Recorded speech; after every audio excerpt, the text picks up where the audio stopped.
podemos, em qualquer lugar, nos ajoelharmos perante os espíritos e não precisamos ficar com medo de estarmos sendo antifraternos, anticaridosos, em colocar em dúvida. Porque Kardec nos diz que os espíritos bons não se ofendem com uma análise, não se ofendem com a nossa dúvida.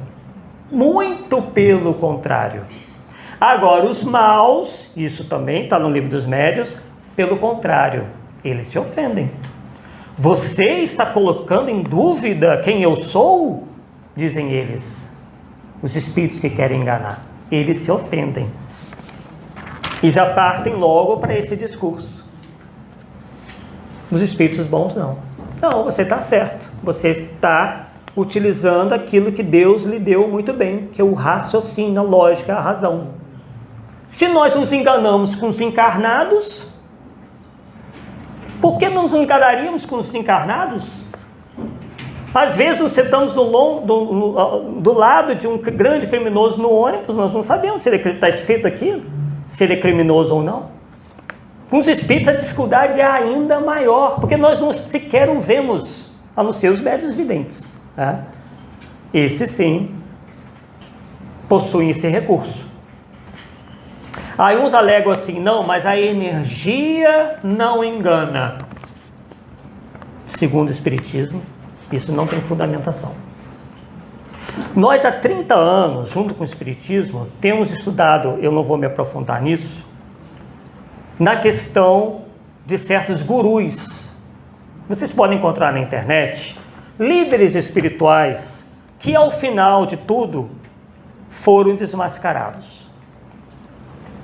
Todos, só vou falar isso aqui, todos os adeptos desses gurus, inclusive alguns levaram os seus adeptos até a morte, até tirarem as suas próprias vidas. Não vou falar a palavra porque não, o YouTube corta, né? No dia 26 de março de 1997, a polícia entrou em uma mansão próxima a San Diego e encontrou 39 pessoas deitadas em beliches, todas usando as mesmas roupas, os mesmos sapatos e com o mesmo corte de cabelo. Todas elas estavam cobertas com um tipo de cobertor e, infelizmente, todas estavam mortas. Ao lado de cada uma tinha um saquinho com a identificação e um pouco de dinheiro. Mas o que tinha acontecido ali? We're going to talk to you about the most urgent thing that is on our mind, and what we suspect is the most urgent thing on the minds of those who will connect with us. We'll title this tape, Planet Earth About to be Recycled. Your only chance to evacuate is to leave with us. We're not saying that planet Earth is coming to an end. We're saying that planet Earth is about to be refurbished, spaded under, and have another chance to serve as a garden for another human civilization.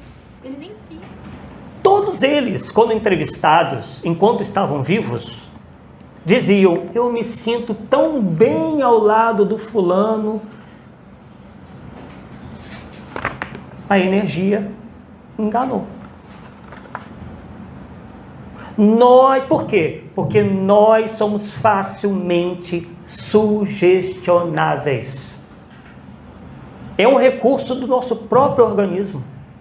É do cérebro, inclusive. O cérebro recebe determinadas impressões e processa de uma determinada maneira. Geralmente como arrepios, vontade de chorar. Aquilo pode ser autêntico? Pode. A pessoa com quem você está falando pode ser uma pessoa bacana, bem intencionada? Pode. Mas o mal intencionado poderá produzir os mesmos efeitos de emoção, mesmos efeitos de bem-estar, de boas sensações. Então aí é que entra a fé raciocinada, porque a cega está predisposta a errar. Ele se autoproclama Jesus Cristo, mora a 1.300 metros nos rincões da Sibéria. Para uns é um charlatão que engana todos, profana a palavra de Deus e faz parte de uma seita totalitária e destrutiva. Mas para outros é o mestre, Assim é chamado por seus milhares de discípulos que estão convencidos de que realmente seja a reencarnação de Jesus de Nazaré. Chamou a atenção do mundo em documentário em 2016. Um fiel seguidor e engenheiro de profissão conta o seguinte: aqui há um amor incrível, deixei minha casa para me unir ao Messias. Na semana passada chegou um russo para ver se Vissarion realmente era verdadeiro, e a resposta à sua pergunta foi: não tinha dúvidas, ele é Deus. Essas foram as palavras de um seguidor do Cristo da Sibéria. Bem, e já verificamos que o nosso falso Kardec já tratou de deturpar uma fala nossa, né? Ele disse que porque vamos voltar um pouquinho, né, para que vocês entendam. Eu disse lá, vocês viram que a minha tônica foi na análise, né, que se deva fazer, análise racional dos ditados dos espíritos, com base em Allan Kardec. Vocês puderam ver, né, bem claramente que nós, inclusive, distribuímos aquele papel que eu estava na mão, nós fizemos umas 50 cópias e distribuímos lá, né? Para que depois, amanhã ou depois, um dissesse que nós tiramos a nossa cabeça, né? E para critério de análise das mensagens dos espíritos, sejam elas mensagens via psicofonia ou via psicografia, Kardec, então, elenca tudo aquilo que nós temos que levar em consideração ao analisar aquilo que vem dos espíritos. Em nenhum momento ele fala que nós deveríamos analisar essas mensagens através da energia. Primeiramente, pessoal, a palavra energia, ela vem principalmente da física, né? E ela geralmente está atrelada a um outro adjetivo, ou um outro substantivo, tipo energia elétrica, energia eletromagnética, energia magnética. Tá? Então, isso é coisa do nosso mundo, que na boca dos espiritualistas genéricos virou palavra assim para tudo. 29 médios. Porque energia não mente, energia se sente. Tudo é energia, energia está sobre todos os lugares. É uma ignorância muito... Agora, muito cuidado, gente. Ai, como a literatura espírita é confusa muitas vezes, e Kardec não. Jamais usar a palavra energia no lugar do fluido.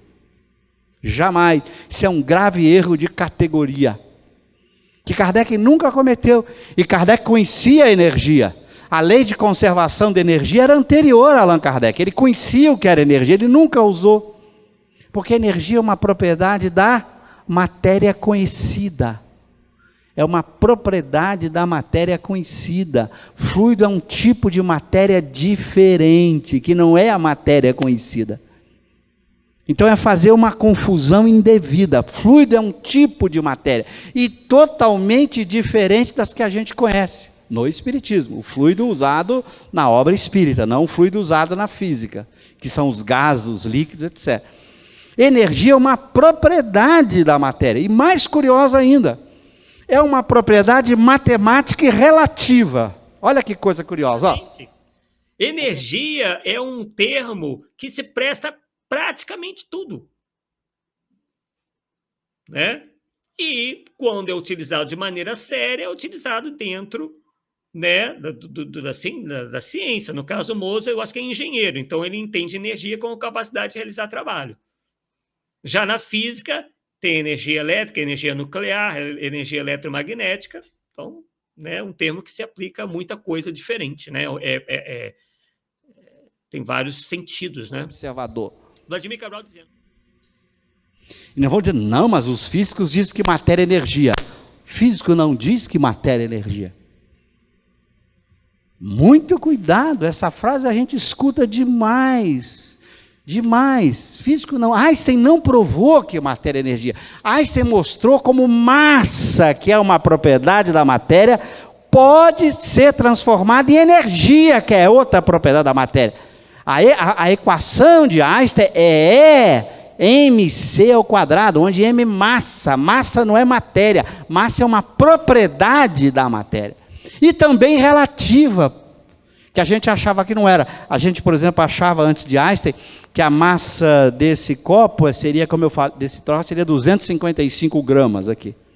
O Einstein mostrou que a massa também é uma propriedade que depende do referencial, que muda. É uma propriedade da matéria, não é um tipo de matéria. Fluido é um tipo de matéria, energia é uma propriedade da matéria. Se eu falo que troco um pelo outro, dá uma confusão de ordem. Eu estou confundindo propriedade com matéria. Então não é uma forma adequada de dizer. Então certos elementos materiais sutis que tomam parte em processos diversos examinados pelo Espiritismo, como a ação dos espíritos sobre a matéria ordinária, mediunidade, cura, paz, ou a constituição dos corpos e da ambiência dos espíritos, perispírito, objetos do mundo espiritual, etc. Então, a palavra fluido foi usada para Kardec inteligentemente. Eu não sei que matéria é essa que os espíritos manipulam para agir sobre o nosso mundo, para agir na mediunidade, para interagir com a matéria. É uma ignorância muito grande dizer que não existe isso, de se aproximar de um médium e não sentir a energia, dizer que isso não existe. Como? Se os locais também estão com energias. Vai num lugar onde todo mundo está usando droga, todo mundo está se drogando. Vai numa Cracolândia da vida e sente a energia de lá para ver se é boa. E vai num centro espírita onde só tem gente evangelizada, gente que está fazendo bem, que só vibra no amor. Qual vai ser a diferença de energia de um lugar para o outro? Como que não existe energia? Vai lá no umbral, vai lá no abismo e sente a energia de lá do abismo, a frequência, e vai para a colônia Nosso Lar, ou vai para a colônia Grande Coração, e sente a diferença de energia. Como não existe energia? Fica do lado de um ser demoníaco, lá do abismo, e fica do lado de um anjo. Para você não vai sentir a energia do ser demoníaco e nem vai sentir a energia do anjo. Então, nós estamos nos contradizendo. Ou estamos com uma distância muito grande de Deus. Estamos muito distantes de Deus. Só estamos com Deus na cabeça, na boca, mas não sabemos como funcionam as coisas de Deus. Se tudo é energia. Como que não existe energia se um espírito que tem uma luz tão grande para poder se aproximar de algum outro, ele tem que adensar um pouco a sua estrutura molecular, celular, astral ou etérica, para que não ofusque o outro e não fulmine o outro. Não existe isso? Então se Jesus estiver encarnado aqui e eu parar do lado dele, eu sendo médium sensitivo, não vou sentir a energia dele, de amor estrondoso? Mas eu sou médium e se eu tiver uma pessoa toda carregada aqui agora, com a aura cheia de criações mentais inferiores criada por ela mesma, por ela ser um espírito doente, encarnado, se auto-obsidiando, eu sinto a energia dessa pessoa, quando ela é ruim, mas não sinto a energia boa quando alguém é evoluído e emana só amor. Como que não existe energia? Não tem problema. Mas eu tenho que saber que tecnicamente, filosoficamente, cientificamente, eu não devo fazer assim, porque eu estou confundindo. Quem assistiu a minha resposta ao filósofo Pondé, eu não sei quantos aqui assistiram o meu videozinho, em que o Pondé diz coisa do tipo, espírito é energia, ou não sei o quê. Isso é confusão de ordem. Espírito não é energia, energia é uma propriedade da matéria. Kardec nunca diria isso. Porque é uma confusão de ordem. Confundir a ordem do ser com a ordem da propriedade do ser. Não sei se entenderam o exemplo. Nós temos uma propriedade da matéria, que é a energia. Além disso, uma propriedade matemática relativa ao referencial, que pode mudar de acordo com o referencial que você usa. Energia não é matéria. Agora Einstein mostrou que a massa, que também é uma propriedade da matéria, que muda de referencial para pode ser usada para se calcular a energia. Ele não diz que matéria é energia. Ele diz como você, pela massa, calcula a energia. Ou seja, de uma propriedade da matéria, você calcula outra propriedade da matéria. É isso que está na física. Então, para tudo, como eles não sabem, como eles querem dar asa à imaginação, Tudo para eles é energia, eles não definem nada. Essa palavra é como uma palavra mágica que define tudo, né? Então, voltando, como Kardec não fala, olha, você tem que chegar pertinho do médium e saber se a energia é boa ou não. Gente, isso é puro misticismo. O que eu falei lá é que, por exemplo, frente a uma pessoa, se você coloca, por exemplo, se eu sentar ao lado de uma pessoa, vamos fazer um teste, digamos que existisse um teste, onde nós colocássemos um criminoso que tenha ceifado a vida de 30 pessoas a sangue frio num ônibus. Até dá para fazer esse teste, viu? É até interessante, eu estou tendo essa ideia agora. Você põe lá, o negócio é achar o criminoso. Né? Não falta, mas ele aceitar ia ser terrível. Vamos lá. Vamos fazer um teste e colocar dentro do ônibus um criminoso sentadinho. E nós vamos chamar aí 50 pessoas para sentar do lado do criminoso durante uma viagem. Vamos lá. Essas 50 pessoas, o criminoso vai ter que fazer 50 viagens com uma pessoa diferente do lado dele. No final, a gente vai perguntar assim, fulano, o que você sentiu ao lado dessa pessoa? Possivelmente, pessoal, né? A pessoa, vão ter os que dirão que não sentiram nada. Tem uns que disseram que se sentiram bem, tranquilas, que deve ser uma pessoa muito legal. E talvez uma minoria que vai sentir, eu me senti meio estranho. E aí? Então perceba que isso é algo assim muito, digamos assim, que vai variar muito, é muito relativo. Isso não tem como você quantificar, né? Talvez uma pessoa com muita sensibilidade, com uma mediunidade ou mesmo uma paranormalidade já um pouco mais desenvolvida, possa efetivamente fazer isso. Só que isso não acontece com todo mundo. Como não acontece com todo mundo, isso não pode ser um critério que se torne uma regra. Perceberam? Porque cada um vai sentir de um jeito. Isso não é algo quantificável, isso que eu queria dizer. Isso não é algo quantificável. Você não tem como medir essa tal energia que eles falam. Né? Então, eles ficam se utilizando disso, né? Principalmente o falso Kardec, porque ele mesmo diz que as pessoas se sentem muito bem do lado dele, que elas sentem uma paz. Sentiam tanto que ele teve que sair lá da própria casa plataforma. Né? Então, isso é uma coisa muito assim, não é algo que a gente possa se basear para quase nada.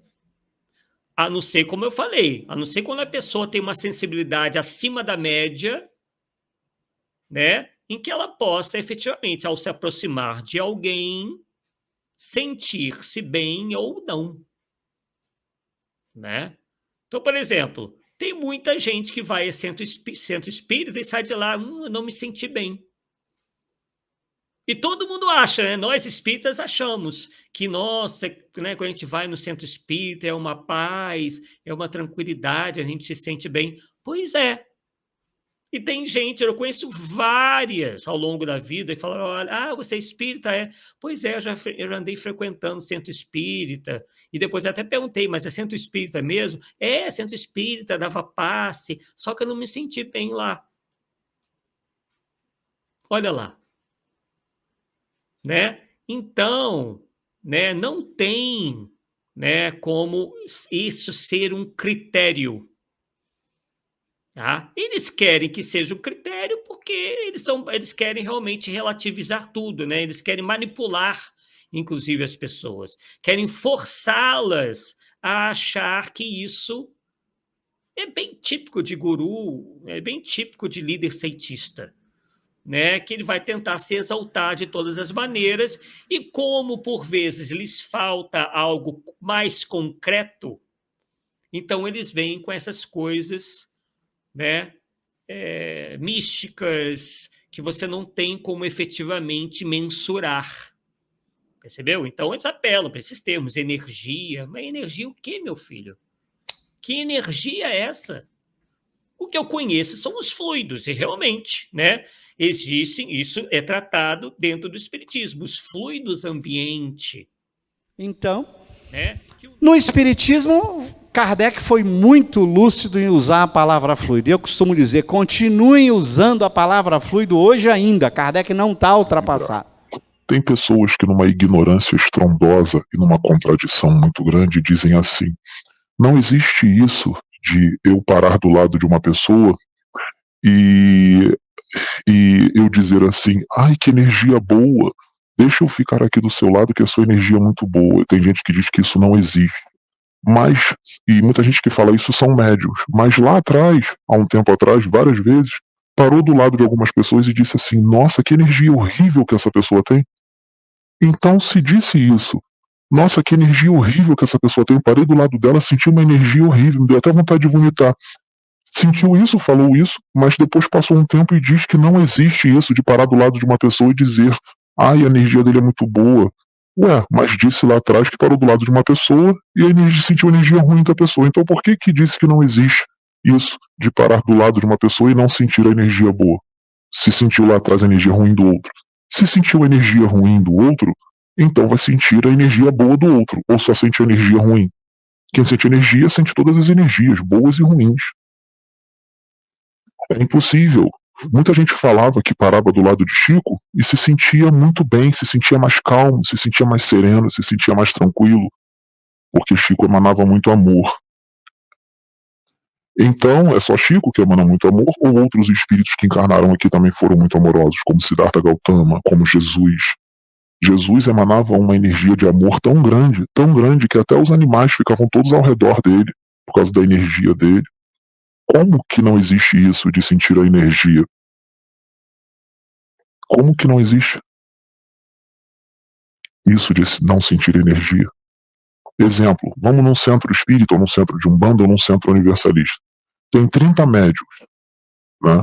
As pessoas se aproximam dos 30, mas tem um médium ali no meio dos 30 que é um espírito crístico, reencarnado, um espírito com uma evolução estrondosa, cheio de amor. Por que quando as pessoas se aproximam daquele médium, elas choram, se emocionam com o que ele fala, e quando se aproximam ficam mais serenas, mais tranquilas e mais amorosas, até mesmo mais amorosas, mais tranquilas, e os outros 29 elas não sentem isso? Por quê? Que aqueles consulentes se sentem bem, se sentem serenos, se sentem tranquilos, sentem uma energia de amor imensurável com aquele um médiumzinho que é a reencarnação de um espírito crístico, e não sentem isso com os outros 29 médiuns. Que o nosso pensamento é capaz, sim, né, de conferir aos fluidos algumas características, boas ou ruins. Mas, de qualquer maneira, cada um, de maneira geral, vai sentir as coisas de um jeito. Né? Por quê? Porque nós temos, cada um tem a sua bagagem, cada um tem a sua sensibilidade. Isso é muito variável. Cada um tem seu gosto. Tem gente que detesta, que acha horrível entrar numa igreja, por exemplo, enquanto outras acham maravilhoso. Tem gente que se arrepia todinho em entrar em igreja. Não gosta, não se sente bem. E aí? Dá para dizer, então, que lá só tem uma energia X ou Y? Não. Né? Então, isso não é algo absoluto. É muito melhor, e é isso que nós apresentamos lá, você agir com o quê? Com o raciocínio. Este, sim, você tem como aferir, você tem como usar para aferir as coisas. né? Se são verdadeiras ou não, e não apenas em sensações. Alguém, né? Mais uma vez, alguém, por exemplo, adquire alguma coisa baseada em sensação. Ah, vou comprar uma casa porque eu tive uma sensação boa. Não, se você estiver utilizando esse critério, meu amigo, vai comprar gato por lebre. Às vezes a casa está com uma série de problemas lá, ocultos, e você vai gastar um dinheirão porque você tem uma sensação boa. Por quê? E aí eu falei isso lá. Nós somos muito sugestionáveis. Quando alguém entra no ambiente, né? Ah, eu entrei e senti um arrepio. Por que as outras não sentem também? Ah, mas é mediunidade. Mas será que tudo nós podemos aferir, nós podemos atrelar a mediunidade? Porque o arrepio é uma reação fisiológica que pode ter inúmeras causas. Pode ser um vento, a pessoa pode estar iniciando um resfriado, né? Um golpe de vento, um resfriado. Sei lá, alguma coisa tocou, ela não percebeu, tocou no corpo dela, provocando essa reação.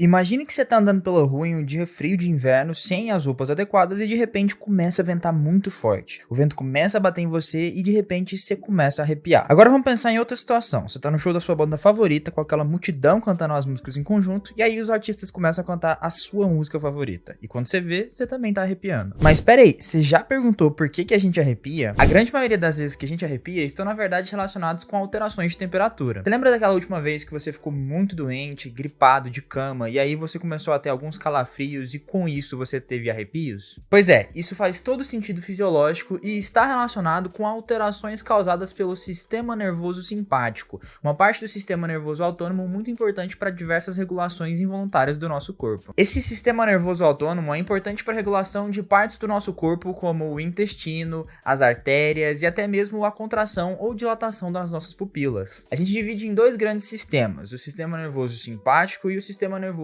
parasimpático. O nome correto, na verdade, é piloereção ou reflexo pilomotor, que é basicamente uma resposta que faz com que os cabelos do nosso corpo fiquem em pé. Abaixo da pele estão milhares de pequenos músculos chamados de piloeletores, um para cada pelo do corpo. Os nervos enrolados em volta desses músculos transmitem sinais elétricos que dizem a ele quando devem contrair. Quando isso acontece, os músculos se contraem e acabam causando a ereção dos pelos por toda a pele. O que eu acho legal de notar é que por mais que esse reflexo pilomotor esteja relacionado com a atividade do sistema nervoso simpático em situações de luta ou fuga, ele não acontece necessariamente somente quando a gente está em perigo. Eu, por exemplo, me arrepio bastante escutando esse tipo de música aqui.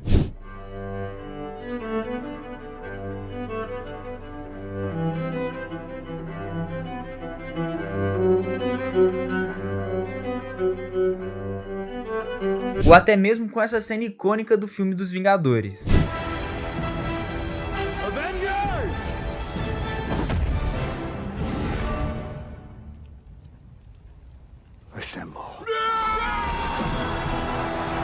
Bem, como vocês podem perceber, o reflexo do arrepio acontece quando a gente está sofrendo emoções muito fortes, sejam positivas ou negativas. E isso faz todo sentido fisiológico, porque existem várias conexões entre o sistema de processamento emocional do nosso cérebro e a atividade do sistema nervoso autônomo. De fato, conexões entre o sistema límbico, a área do cérebro responsável pelo processamento de emoções, e as áreas de controle autonômico são importantes para realizar inúmeras respostas automáticas que nos auxiliam a nos manter vivos. Se a gente está andando em alguma rua escura e começa a sentir medo de alguma coisa, o nosso sistema nervoso simpático vai disparar por conta da resposta ao medo que estamos sentindo. Esse disparo vai aumentar a frequência cardíaca, a frequência respiratória, vai desviar o fluxo sanguíneo para os músculos da sua perna e até mesmo vai alterar o balanço energético do seu corpo. E nesse conjunto, talvez ele até mesmo te arrepie. Agora, o que... Então percebam, pessoal, que para esse povo místico, tudo eles querem medir através dessa suposta noção de espiritualidade.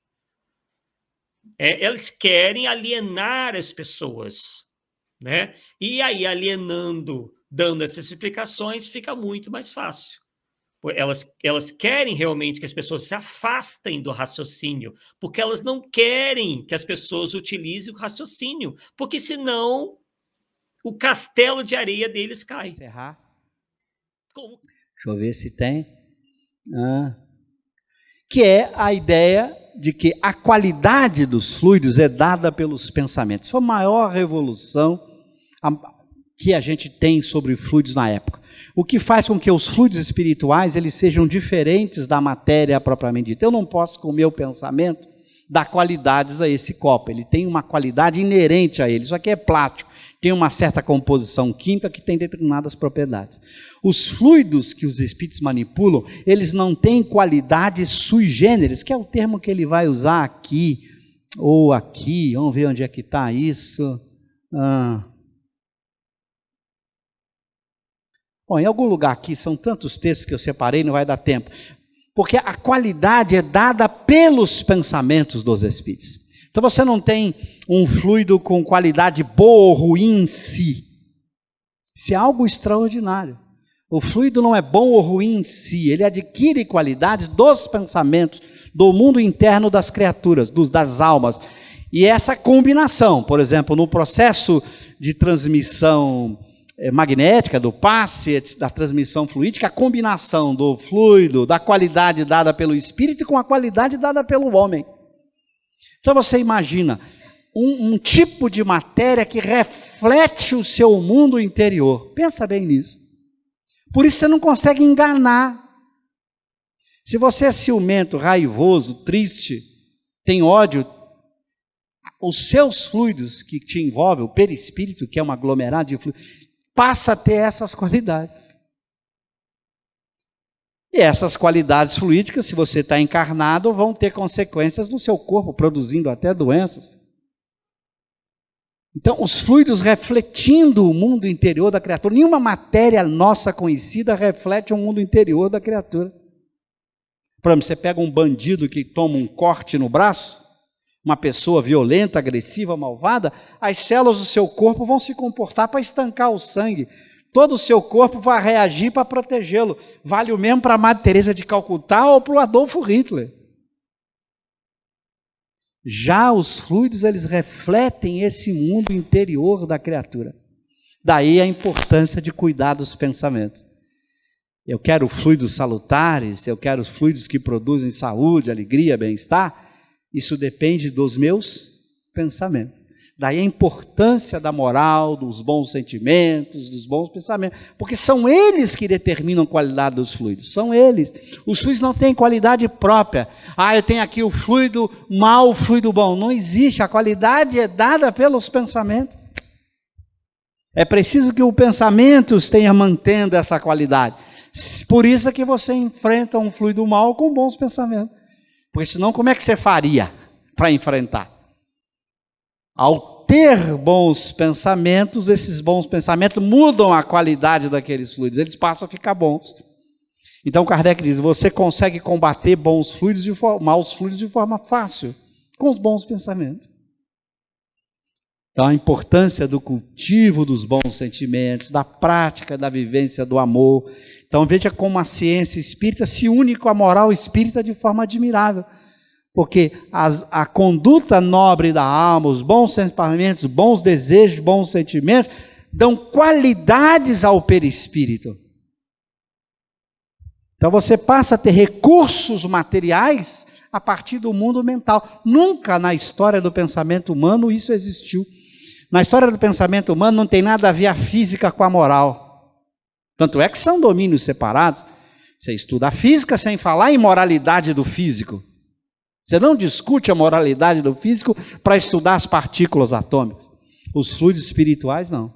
A moralidade da pessoa interfere no seu perispírito, nos fluidos que compõem o seu perispírito, fazendo com que a moral e a ciência agora se deem braços, coisas inéditas na história do pensamento humano, como ligar moral com ciência. Isso nunca ninguém fez. Eram domínios separados. Agora não. Todos os seus sentimentos refletem no perispírito, que é a matéria, produzindo os efeitos próprios dessas qualidades. Então, os efeitos do perispírito, que vai produzir no corpo físico, no meio ambiente, são reflexo do mundo interior da alma.